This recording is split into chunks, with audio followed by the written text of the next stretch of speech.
What's up? Welcome to another video. This is Project to the Pavement today. We've got an A90 Supra with a drag pack.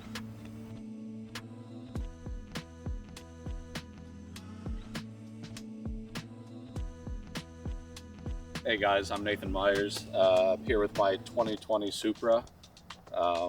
Makes about 750 at the wheels. It's got a big turbo, built trans, pretty much all the fuel mods.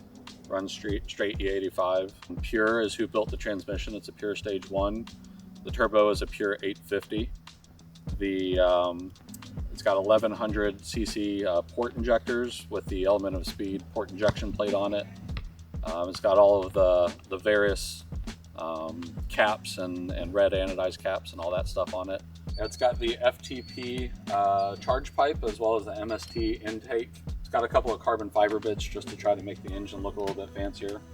The car was actually built by P-Tuned, so it was shipped up to the Northeast, and it wasn't done by myself. I bought it from the original owner like this. Yeah, so the interior, I got these custom upholstered in the old E90 Fox Red.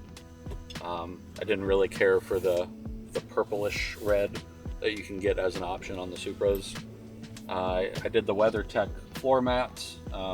It's a custom wheel with the red carbon fiber paddle shifters and some carbon accents to go with the factory carbon accents here in the center.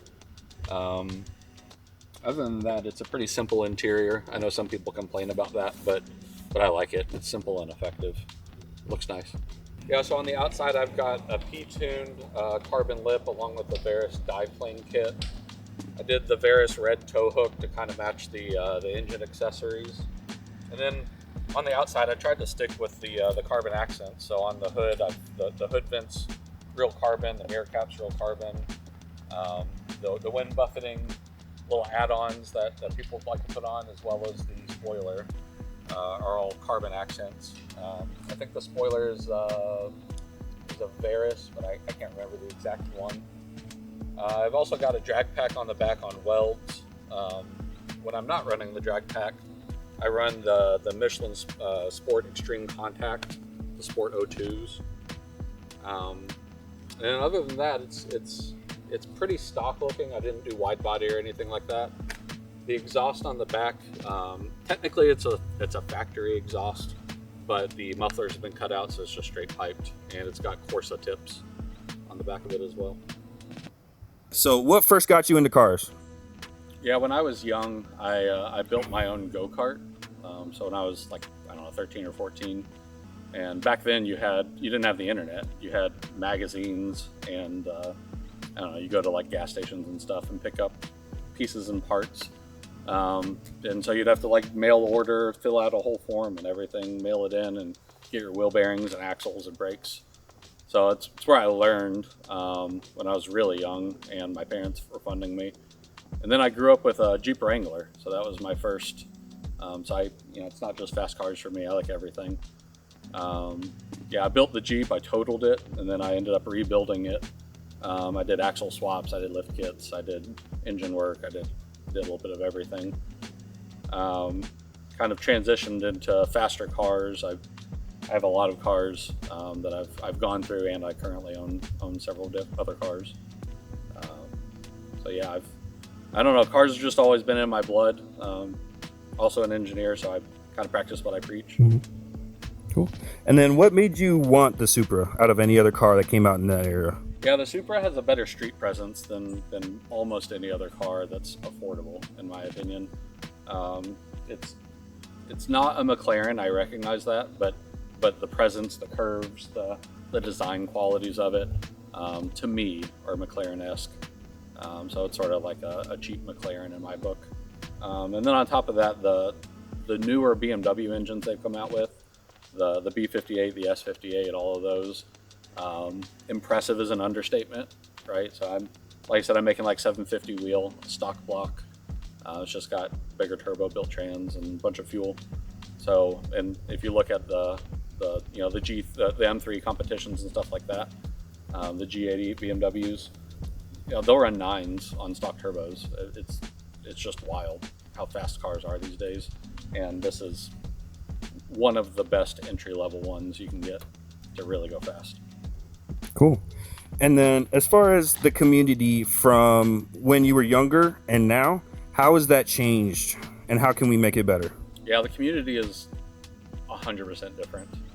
Some for the better and some for the worse.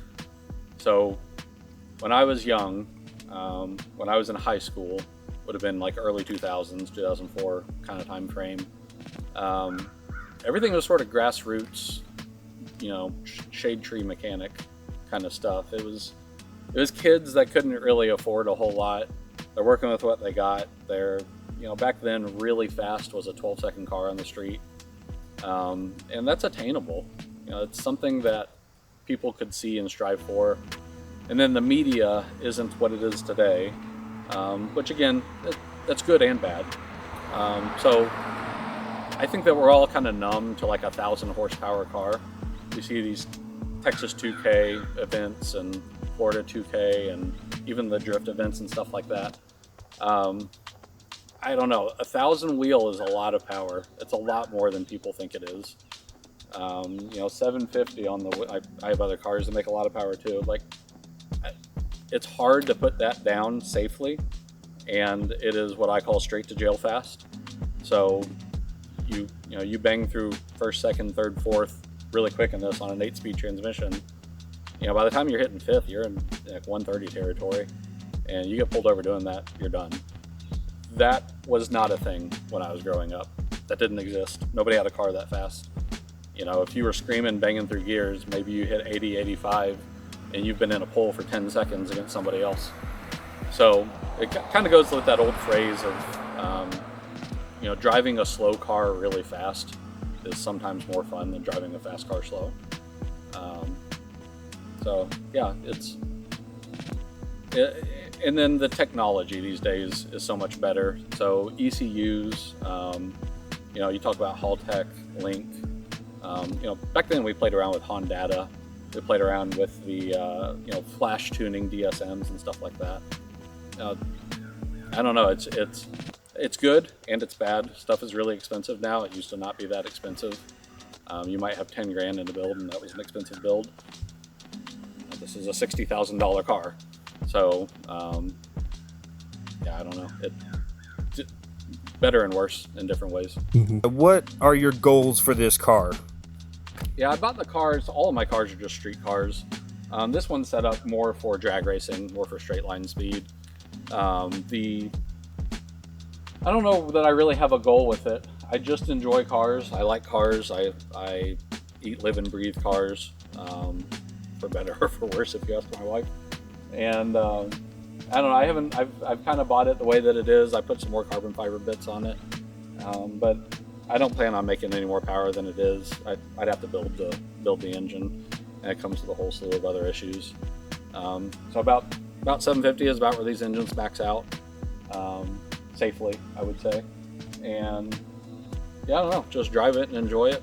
I actually bought this because I blew up my 3000 GT, so I just wanted a toy, and so I picked this up while that one's been down, and ended up falling in love with it, which was good and bad, because I have a lot of money tied up in it that I was planning to get back out of it in a few years.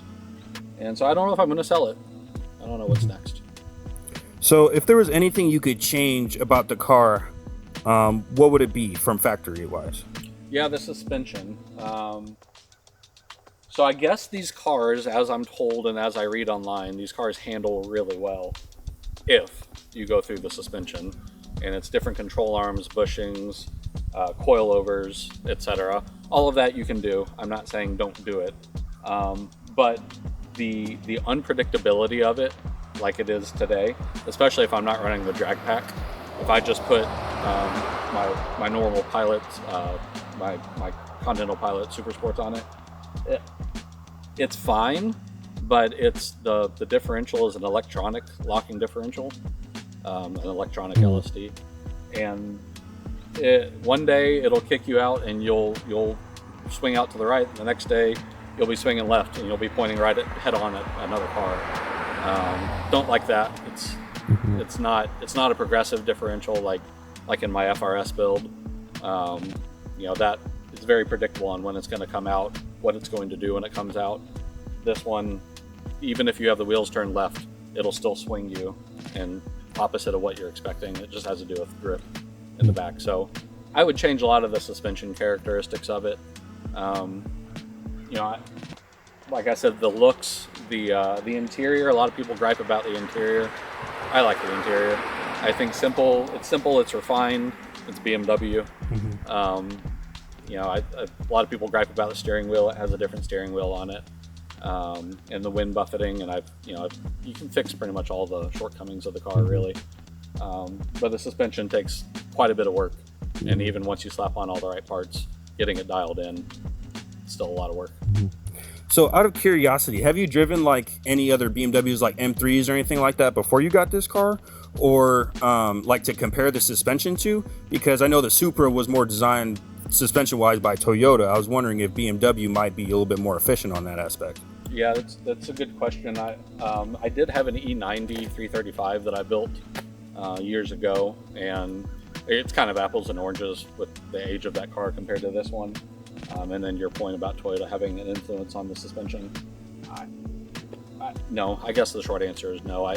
I wouldn't say that I'm an expert at BMWs by any stretch of the imagination, but out of the other dozen cars that I've owned throughout my life, from Corvettes, I mean, even my Jeep, like even the Jeep was predictable on what it was going to do.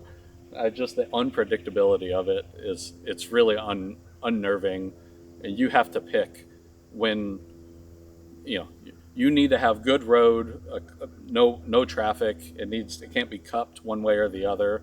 I mean, you need to really put some forethought before you go laying into it at a lower speed. Pretty much anything below 50, it's pretty sketchy. After that, it hooks and books.